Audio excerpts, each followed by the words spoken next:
换季咳嗽、咽喉痛，分享2个小妙招。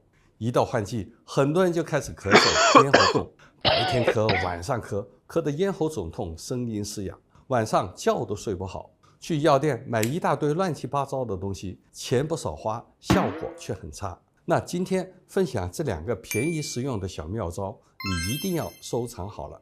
首先，像很多人反复咳嗽，咳那种大黄痰，还伴有舌红苔黄、口燥咽干，那这多是热症所引起的咳嗽。这种呢，用咳康含片就很对症，它有止咳化痰、润肺平喘的作用，它还有点奶香味，不管是大人还是小孩都能接受。咳嗽的时候取1、2片含在嘴里，随咳随含都可以。